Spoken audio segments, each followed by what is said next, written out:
welcome back guys. So ngayon, ang pag-uusapan natin ngayon guys, paano mag-cut ng salamin using glass and aluminum type. Gagamitin naming salamin guys ay ang reflective glass. So ang reflective glass, ito yung pinaka-common na kadalasan ginagamit natin sa mga sliding window, sliding door. So paano mag-install ng salamin, paano rin mag-cut ng salamin, ito yung magiging topic natin ngayon guys, kasi magka-cut na kami ng salamin para dun sa sliding window at sa sliding door. Double sliding siya. Yan po yan.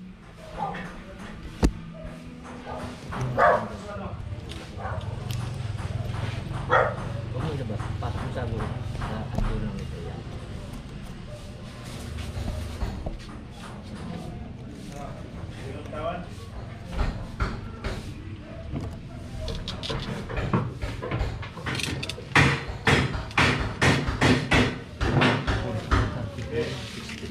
Dito tayo.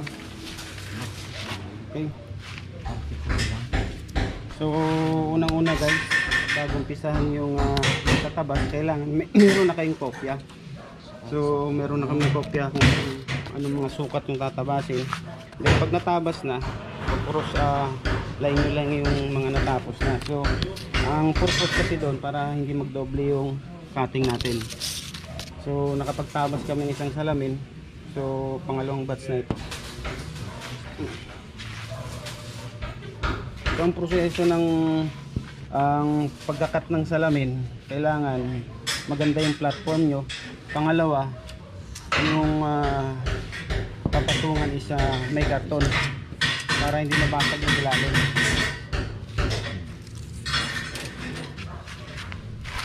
Ayan. So ito guys, kung mapansin nyo, ano to, ito po yung gas po yan guys. Bago i-cut yung salamin, kailangan meron kayong gas para mabilis maputol yung salamin using diamond cutter glass.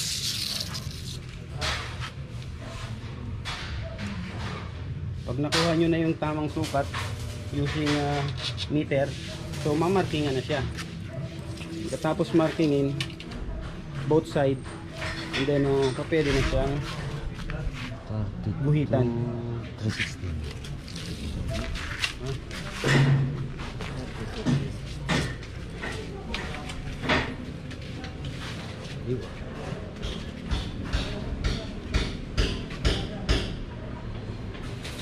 Ginuguhitan ni Master G. Kaya Master G po ang tawag ko dyan, kasi magaling po siya sa salamin. Master Glass, Master G. Ang tawag ko yan, Master.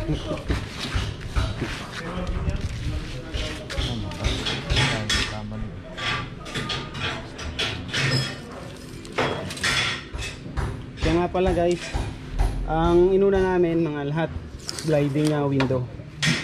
Baling apat na bintana ito, isang malaking sliding door at saka dalawang standard na pito.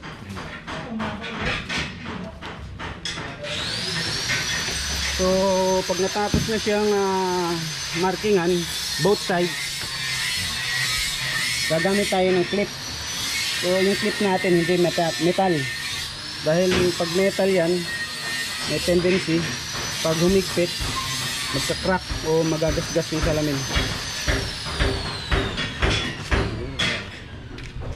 Yan. Meron na ditong marking na. Yan. Dito ko. So ang ilalagay po niya dyan yung gas. Para saan yung gas, Ge? Para gumanda yung talab sa salamin, hindi madulas.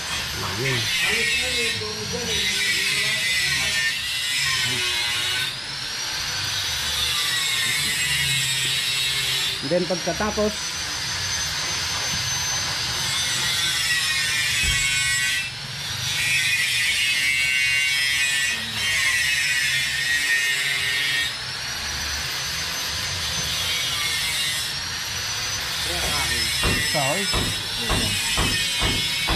apakan ko lang para tumaas ako. Apakan. Higit lang, yung kahit ito yung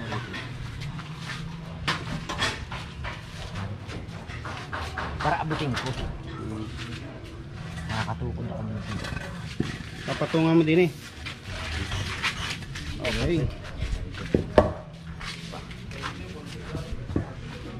So, ayan, start na natin katingin. Anong type yung cutter mo, Je? Anong tawag dyan? Ano ito? Diamond cutter pan is.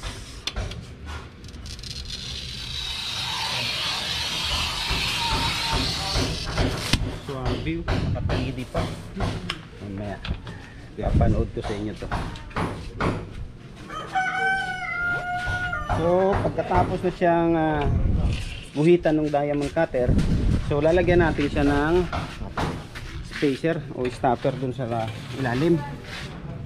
Papatong natin siya, yung salamin sa pinaka center niya. Doon natin siya ipapatong, and then ipupush lang natin siya, guys. Yan. So kung naririnig Ito niyo, prendera na ito. ibig sabihin putol na siya. Ito ang tira, Je.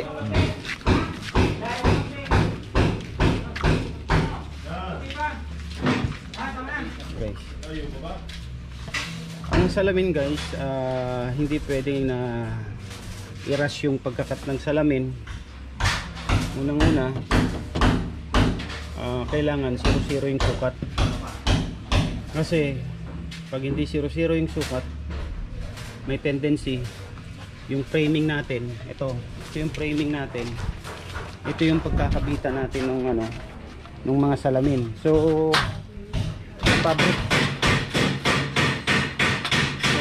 na-fabricate na siya. Ito na yung mga kinukuha na natin ng sukat. So may mga marking na siya kung anong sukat ng mga salamin.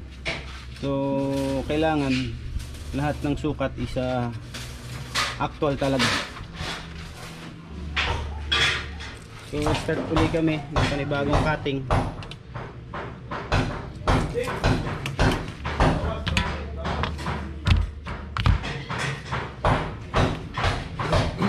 So step by step pa rin, guys, procedure. Bago natin na katingin yung salamin, i-make sure natin yung bawat sukat 0-0 doon sa actual na sukat natin. Yan. Then pagkatapos natin siyang ikat, kailangan susukatin uli natin yung salamin kung tumama siya.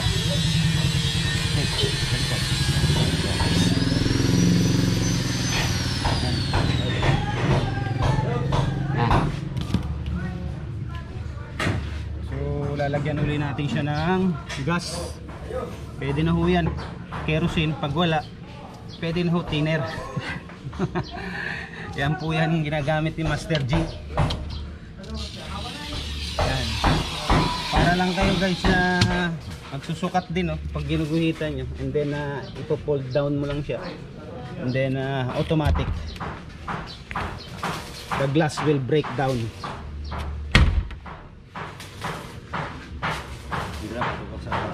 Dito na ulit.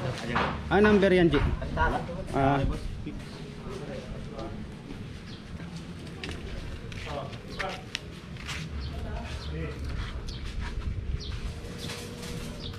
Ito pa pala yung kakatingin natin. Ito boss, wala pong kapatar to eh. Ha? Number 2. Number 2. Tapos tuloy na yung number 1. Ay, number 2.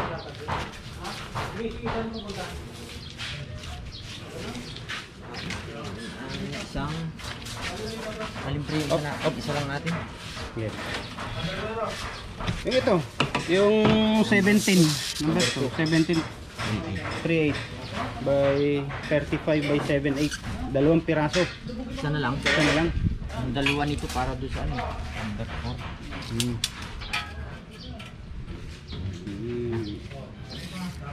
17.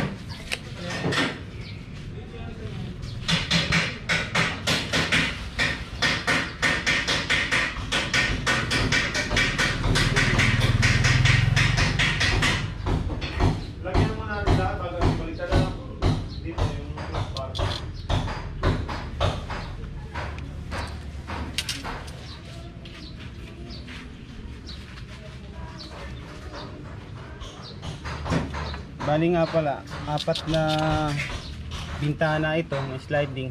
4 siya, no? 4. So meaning, Tara. ah, Lumapit doon. 8 piraso. May 4 din na pares.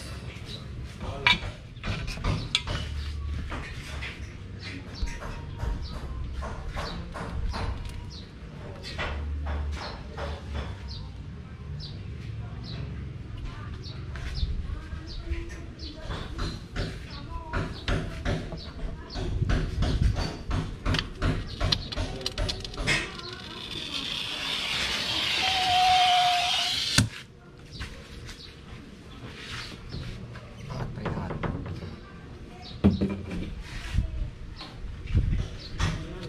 Hila pa kaliwa. Sige, yan.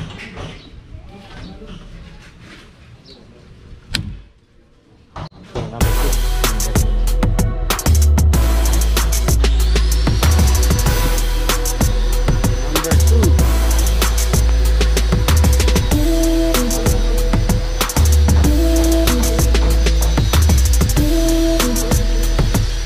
Number 4 mo.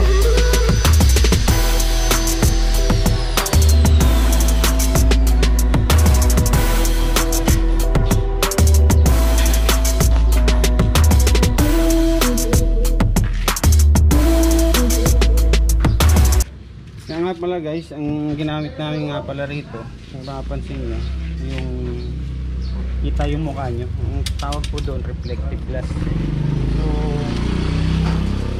kadalasan ginagamit yung reflective glass sa mga bahay na ayaw nila na makita yung loob.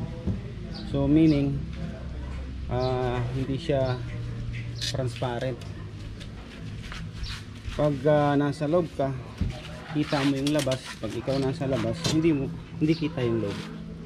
So ang purpose noon is privacy, yung tinatawag. Pero pag ginaganyan ng ilaw ang loob guys, nagre-reflect din yung light sa loob pag meron siyang lighting fixture.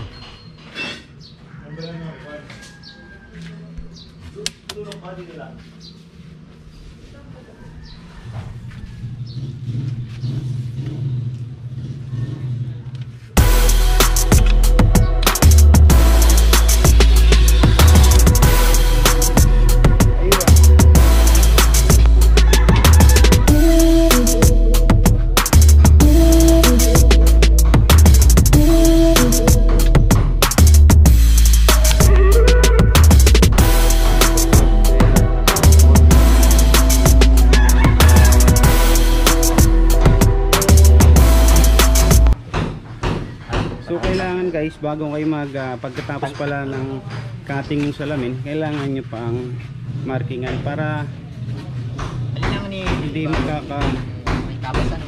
magkakarambol yung Hindi, yung reflective ba? left and right. Reflective yung nasa likod. Oh, ito, likod.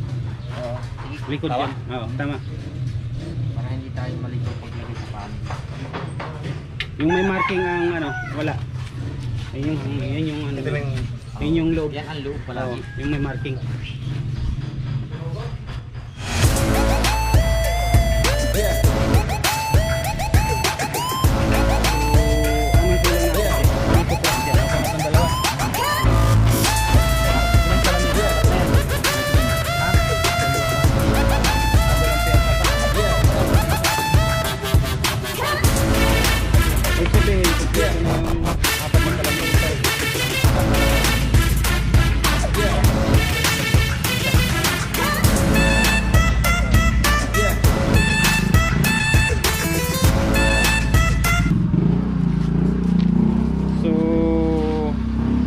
Ayan guys, napanood nyo paano mag-cut ng salamin, paano Panghasa. paano siya sukatan, and then paano siya lagyan ng mga marking, ng tanda. So sa next video papakita namin sa inyo yung pagkakabit ng yung kinat na salamin doon sa pinaka frame niya guys. So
You'll be alright, alright, alright, oh, okay, okay, okay, I'll be okay, alright, alright, alright, alright, alright, right, okay, okay, okay, okay, you'll be alright.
So balik tayo guys sa aluminum and glass.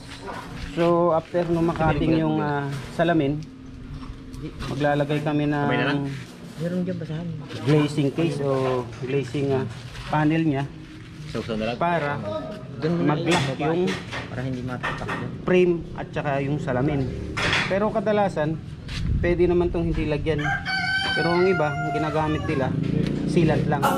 Pero kay Master G, ayaw niya yung ganun. Gusto niya ganito para quality siya. Alright, alright, alright. Okay, okay, okay. Bakit gumamit yung glazing panel? Alright, alright, okay, okay, okay. Tinanggal na yung salamin. Repair mo kaya nabasag. Madali lang. Yan yung purpose ng glazing panel na yan.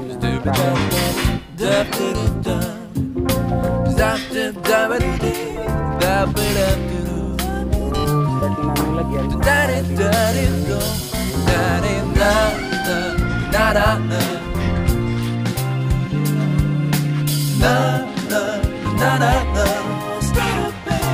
You'll be alright.